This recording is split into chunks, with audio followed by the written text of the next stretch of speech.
Alright, so we're gonna be deriving how to get this, which is the formula, I think, for the derivative of the inverse of a function. So given a function f of x, what would be the derivative of its inverse? So it'd be 1 over f prime of f of x. F prime is basically just the derivative of f of x. Alright, so the way I was taught this in my calculus class was through implicit differentiation. Basically the x's and y's were flipped, then we used implicit differentiation.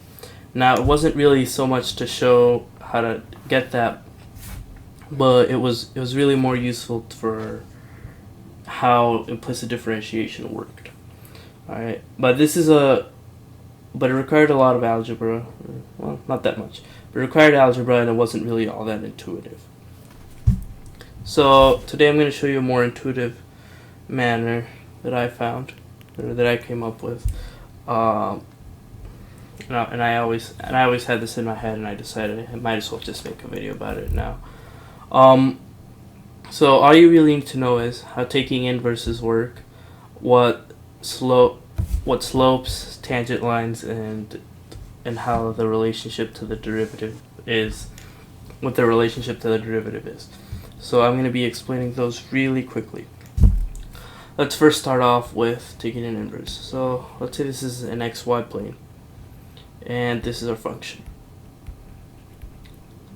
When we're taking the inverse of a function, basically we're flipping, let's take this point, we're flipping every x to every y. Now,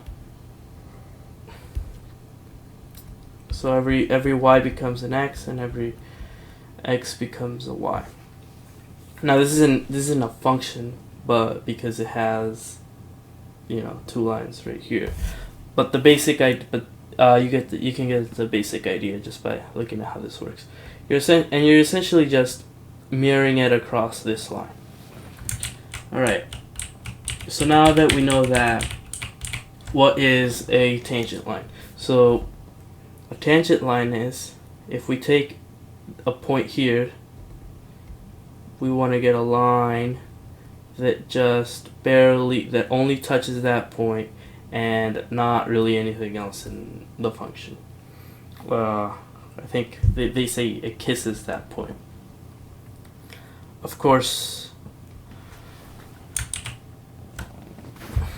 when you have a function like this and you want to take,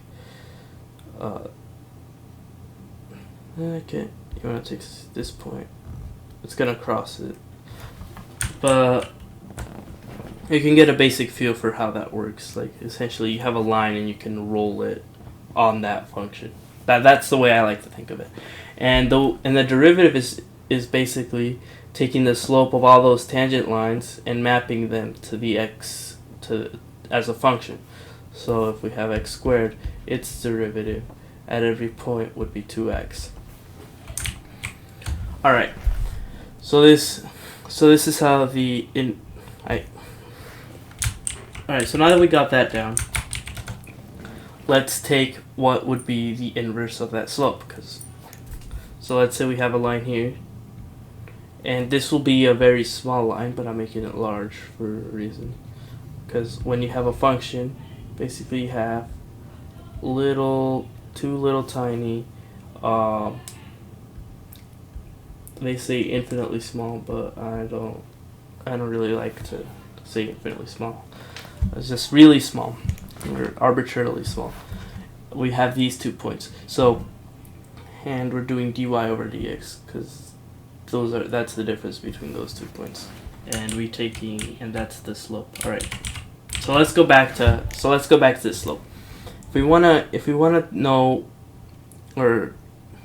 the slope of this line when it is flipped across, or when it's mirrored across this line, we basically do what I just described. So let's define A as x sub A, and B similarly as x sub B, y sub B.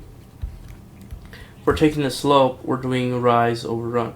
So it would be x sub B, y sub b, because that's right, minus y sub a over x sub b minus x sub a. These could be flipped so long as this bottom is also flipped, because it would basically be just the negative of this and also the negative of this top, and -1 times negative over -1 equals 1. Alright, so when we're taking this inverse, we're again just flipping x with y and y with x. So it would look like this: x sub b minus x sub a, that's a terrible a, over y sub a minus y sub b minus y sub a. And that is just the inverse, of those points. So it's just this flipped around. So like 1 over x, 1 over that over the slope. Okay. So now that we know what this is, let's say 1 over s, we can map every tangent line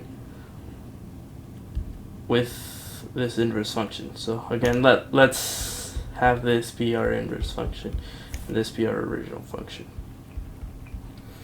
So what we're doing here is we're going to want to go backwards. So let's say we want to take the tangent line at this point right here.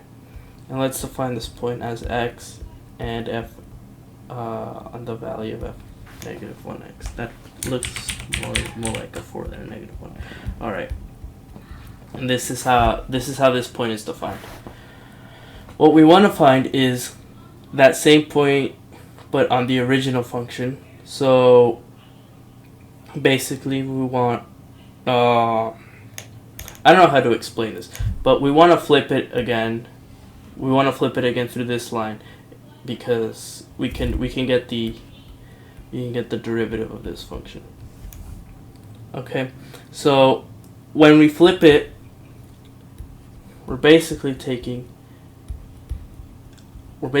this again. We're flipping these two like that. So let's do that, and let's just say that it's this. Okay, now we just take the slope, which is f prime, and we're sticking the inverse of the original function into it. Alright, and now we have this slope right here, but that's not the same as this slope right here. We need to, because we're flipping it across this line, taking the inverse or whatever, we're getting 1 over that slope. So this is how we get 1 over f prime of the inverse function. So yeah, that's pretty much it. I feel like it's better than deriving it through implicit differentiation.